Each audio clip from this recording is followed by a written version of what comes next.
akong i-share mga kaigsunan. The three important messages on Christmas in this celebration. Praise the Lord. Now, atong nabasa diri mga kaigsunan, there is chapter 1 in the book of Matthew. Praise the Lord. Manganak siya usa ka batang lalaki o siya imong nganlag Jesus. See with me, Jesus. Jesus. Amen. Siya nga ito nga manluluwas. Now, unang butang, Jesus came to forgive us and to save us. Amen. Muna'y dakong mensahe sa Christmas. Kadili lang ordinaryo nga si Jesus na tao. Jesus is the reason of all season. Amen.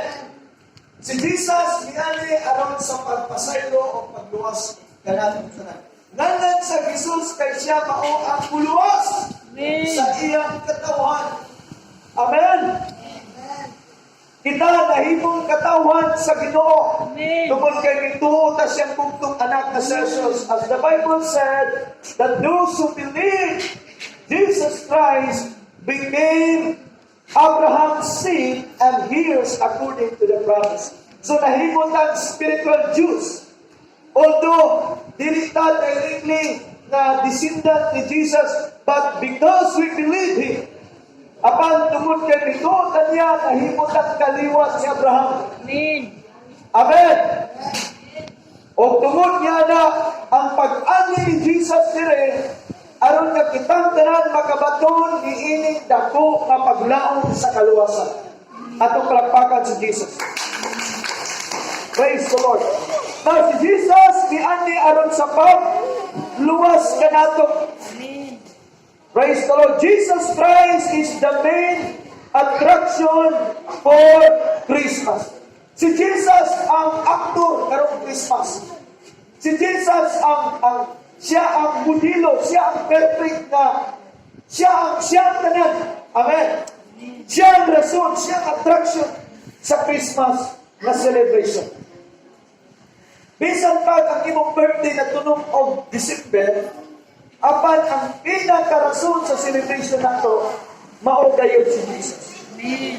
Ito magpakan sa Lord. Hallelujah! Glory to God! Amen!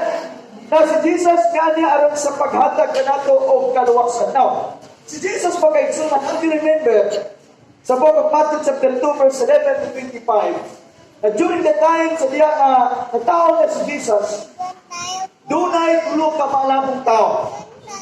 Amen. Kinsay nangita ni Jesus during sa panahon nga siya gipanganak, siya nga nataon na. Kinsay nangita niya? Tulo ka mga wise men. Say with me, wise men. Wise men. Now, kinsay bigay si Jesus? Nanong gipangita man siya ng tulo ka malamang sumala sila mga study nga kini gitawag nila ning mga astronaut sa karon nga mga panahon, mga astrologists, mga maalamon nga tao. Try imagine.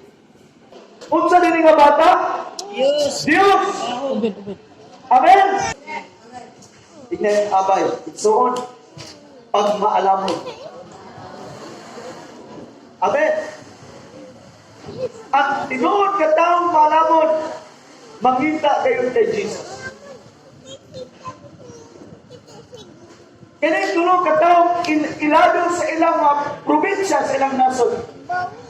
Mga tao ni na nagbaton sa kasulatan, nagbaton sa pulong sa Diyos, nagtuon sa pulong sa Diyos, nasayod sila sa propesiya, nasayod sila sa pulong sa Diyos, nagbasa sila sa bukong Isayas, o kila ni ipagita nga bata. Kaya nasayod sila ng kininga bata nga matao, dili ni tao apan Diyos, nagpakatao lang. Amen. May mga tao di mo tuwa nga si Jesus, Diyos. Pero bato ka sa Bible, pili nga bata, kinsa may laing bata nga natawa na may laing. Amen. Nagbabaita, bata ka natawa kasama ni Jesus. Galing, nag-perform ng mga signs and wonders and miracles. Nagbadlaw ang mga patay, nagpabukas sa mga mata na mga nangabuta. Nag-ay sa mga taong nga nangabungol, mga nanabang, only Jesus. So kini nga ang pulong nahimong tao. Amen? The Word became flesh and dwell among them. Nag-refer ni kay Jesus. Si Jesus nagsulok og tao. Pagkatao, nagsulok og lawas. Tungod kay dili naging sa tao. Amen ba? Unang-una, kanong dili tao si Jesus? Tungod kay gipanangkon siya sa Espiritu Santo. Amen ba? Kanong napuros ka ni si Mary? It is because of the Holy Spirit. Mary conceived by the Holy Spirit. And then Jesus na-form, nahulma diya sa iyong lawas. O natao si Jesus. Si Jesus pagkaigsunan, hallelujah, dili ordinaryong tao apan siya gitawag og extraordinary man. Amen? Nagpakatao siya aron pasabtan niya ang pagbati sa tao. Kumusta nimong pagbati? Nakay pagbati usahay nagbuol, pagbati nalipay, pagbati sa mga pagpanginan, pagbati sa mga bisan unsa nga mga pagbati nasabtan na ni Jesus. Unay rason nga mingon si Jesus, pangayong bisan unsa sa akong ngalan kay akong buhaton. Ano man, kabalo si Jesus imong pagbati. Ang problema diya kung ang tao di mo tawag ni Jesus. Ang problema diya kung ang tao di mo ilagan Jesus kasi siya Diyos. Kaya ang tao dili makaprovide sa pagpaminanglan, gawas lamang sa Diyos. Na kung mutuo ka na sa Jesus, Diyos, na garantisado may provide ang imong pagpaminanglan. Kung ma-miss nato ang pag-ila ni Jesus, na He is an extraordinary man, He is supernatural, He is Lord, He is God, He is omnipotent God. He is omniscient God, meaning He is all-knowing God. He is omnipotent God, meaning He is all-powerful God. He is omnipresent God, meaning He is everywhere. He knows everything. He is always there. Asa ka karon sa imong kahimtang na adya si Jesus. Because He is God. Amen. He is God. Siya Diyos. Kung sa iyong sa John chapter 1 verse 18, wala pa'y nakakita sa Diyos. Gawas lamang sa bugtong anak. Dili na tumailan ng Diyos. Gawas lamang kung kita mo tanaw kay Jesus. Gawas lamang kung kita mo ila kay Jesus. Sinatiho na to si Jesus. Mailhan na to Diyos, pinaagi ka Jesus. Nabalita, ang tinuod na taong maalamon, mangita gayon ng Jesus. Amen! Nagkanusa pa na ito pangitaon si Jesus. Sa tanan ng panahon. Now, sa diya nga nakaplaga na nila ang bata. Sa chapter 2, verse 11, verse 15. Sa diya nakaplaga na sa mga taong malamon. What he did? Unsay lang gibuhat? Praise the Lord. Sa pagsulod nila sa balay, ilang nakita ang bata uban kang Maria na iyang inahan o sila miluod o bisimba sa bata. Unsay gibuhat sa tulo ka malamon? Simba. Miluod. Pagod sa katawag, dara na. Bisitahan ako dito sa Kayoso. Sa Brad, nibiya yung kubrad sa Juan. Kaya tumon nga reliyon kay nibalit yung po diri sa quadrant sa Islam namin. Islam siya. Kaya nakita na ko wala na ilaing tinuod na pagsimpa. Kaya diri sa king pag-akat, yata yung pagsimpa. Kung mo ba? Iko ako kuya, magsimba ko sa ito, magyaka mo. Magluhod mo.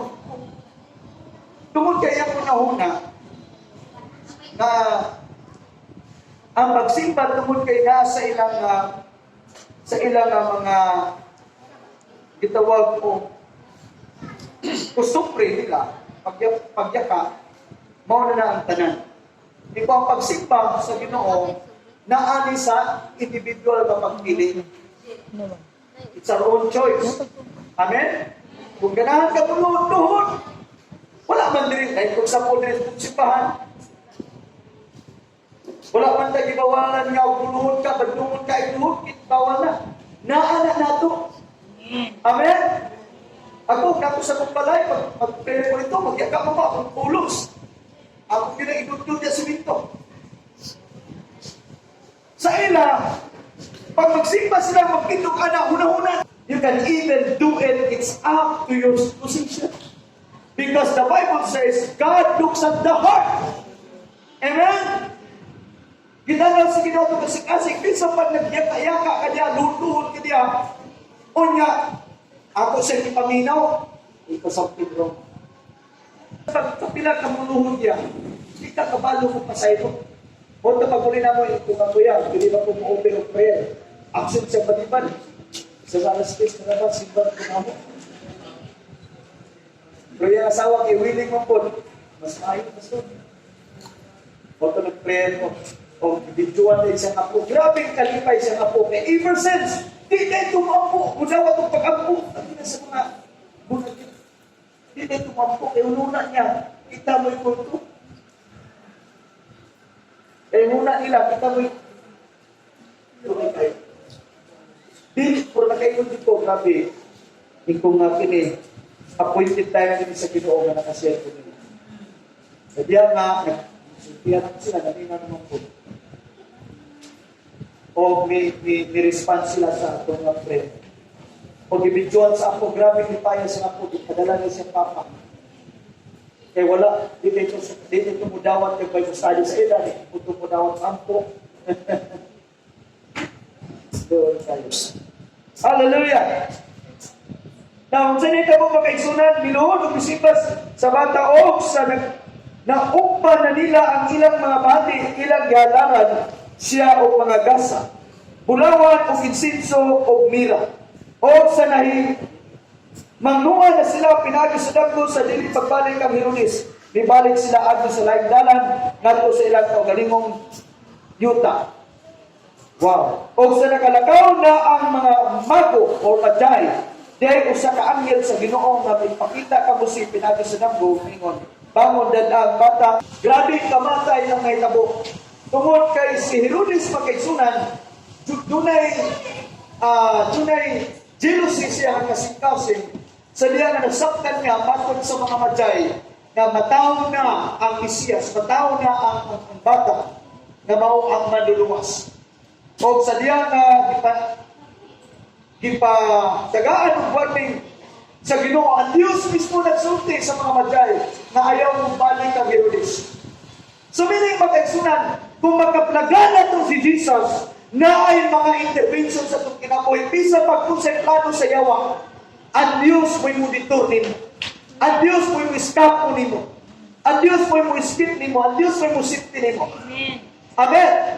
Na ganit panahon na ang Diyos tunay direct na revelation, tunay direct na instruction sa Ginoo ngadto sa mga magi na ayaw mong balik ng Herodes. Kaya ganit panahon na ipapatay niya ni Herodes ang maubasa na census. Muna sa diyan na nakita ni Herodes na ang bata, nakita ni Herodes na ang magi, wala ibalik dito silang ruta. Dito sa nag-order, na tanan na matao, na batang lalaki, gikan sa Diyos anyos, nga sa pinakaubos, ipapatay. Now, try to imagine, na atong mga panahon na makaigsunan, grabe minatay sa mga ginikanan sa ilang mga panimala. Kaya gipangransak mga kaigsunan, gipapatay ang tanang mga bata. Kaya bakit pa nila na basing dahil ilan yung mapatay na si Jesus. Kaya waman sila kailan, waman sila na sayo. O namasing na lang sila na mapatay nila ang bata. Aman tungod kay si Jesus na tao manay katuyuan, at Diyos mo'y nag-preserve sa mga bata mga kaigsunan. Antong nga si Jesus, mitumo, minago, o nag-perform ang mga milagro, aron na Now, sa samang paagi sa itong kinabuhi na taong nagkadya kang Kristo, dili aksidente nga nabunagin ka. Dili aksidente nga nahimo kang Kristohanon. Take note, na ang pagkabunagin, ang pagkakristohanon, dili na reliyon. It has nothing to do with religion. Being to be a born again or to be a Christian, that means that is the indication na you have Christ, you have put on Christ sa imong kinabuhi. Amen.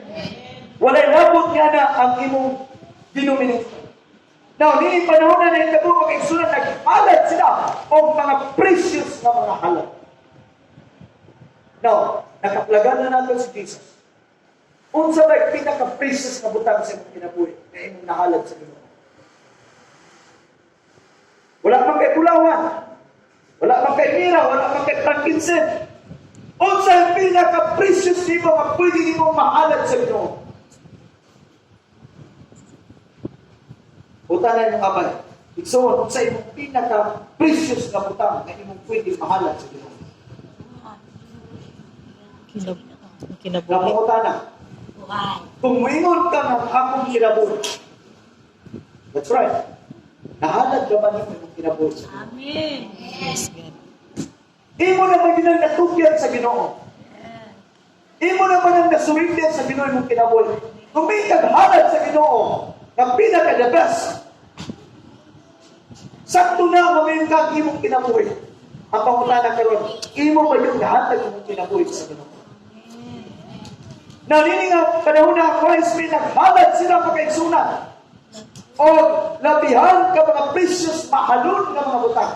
Ang pasabot, nga diin, wala sila nag-igsabayan unsay value sa butang na naan nila. Amen! Now, meaning, ganito mga wise men, mga igsunan, mas ginagaan nila ang pinakadakong value. Importante, si Jesus sa ilang kinabuhi. Bisa pag nagbakta sila, hastang layua, ang ilang concern, makita lang nga mo ang bata. Amen. Ang ilang pinaka-concern, makita lang nga mo ang bata, mo halad mi, o musimba mi. Amen. Now, ang imong pagsimba kang Jesus, maunay makalipay sa Diyos. Amen. Now, samtang napataan nga oportunidad, napataan nga kinabuhi, higayon kayo ni nga makasimba mo sa Ginoo. Makapasalamat mo sa Ginoo. The moment nga imo yung makaplagan si Jesus sa tibok ni mong kasing-kasing. Hallelujah. Nagtuo ko makaigsunan na Diyos tunay divine direction. Tunay divine favor si Lord. Ang nagiyahan ka sa Ginoo. Dadun ka sa Ginoo sa kiyang kaugalingong plano.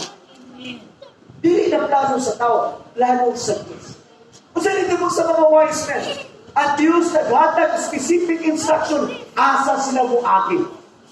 Amen. Now, ang point is only in revelation.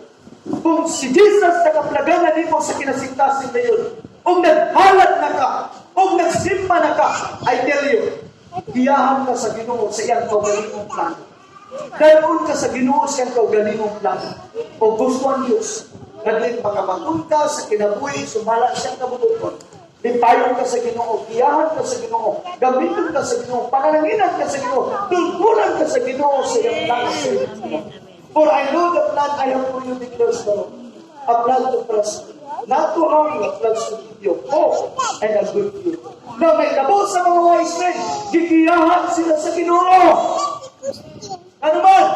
Tungod kay naghalad sila kay Jesus o nagsimba sila kay Jesus.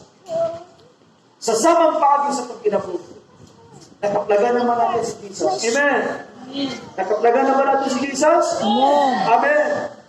Naghalad na ba tag pinakadabis na halad? Amen. Kadabing man. Amen. Amen. Maghalad na kanunay sa Ginoo pinakadabis. Ang imong pagsimba, that is one of the best. Tungkol in the primary activities of Christmas is worship. Amen. Muna rason sa Christmas na si Jesus na tao, kung sa nitabo, gisimba siya sa mga malamon. Na ang atong kinabuhi mag-igsunan at sa Christian, we celebrate Christmas day after day. Nag-celebrate na sa Christmas kada adlaw. Amen. Simbahan na to siya kada adlaw. Simbahan na to siya sa matag panahon na diin doon na tayo panagsimba. Matag Domingo, simbahan na to siya. Amen. Usa na sa pinaka-the best na halad. Kung naatay kasing-kasing na manimbahon niya sa Ginoo, diya sa Espiritu sa kamaturan. Meaning, you can worship God everywhere, anytime, or any season, unsa ka kahimtang, unsa ka sitwasyon, you can worship God. Kung naata na nga kasing-kasing, kung naata na nga lifestyle, makaigsunan, i-direct sa Ginoo ang imong mga tikang. Giyan sa Ginoo imong mga tiil. Giyan sa Ginoo imong mga plano. Giyan sa Dios imong mga decision. Giyan sa Dios ang imong gipamulong nga mga pulong. Amen. Amen. Tultulan o giyan na gayon sa Ginoo. Now, the first one is that Jesus came to forgive and to save the world. The second one, Jesus gave life abundance. Amen. Say with me, abundance. Abundance. Sound sa maling abundance.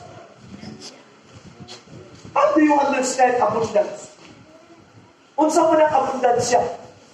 Kung sa imong balay, ang imong bugas sinako, yan imong bulat, tinahon, imong asin, tinaro, isa pa. Is it abundance? Abundant? Kung yan imong mga noodles, kinarton,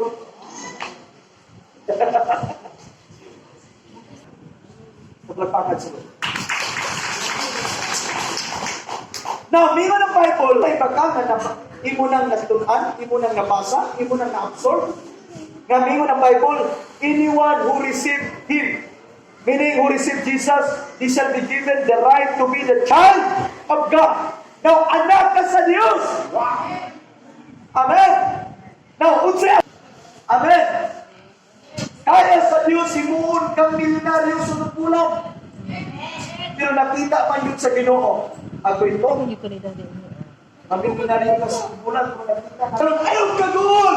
Hinumlumilan ang kalisod pagiging kay pastor.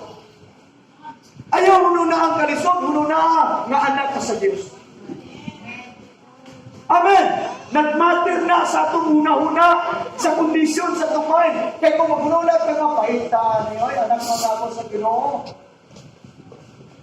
Pasok ko, amahan na, binta na. Sabi, anak ka nga, kasi magbagukot.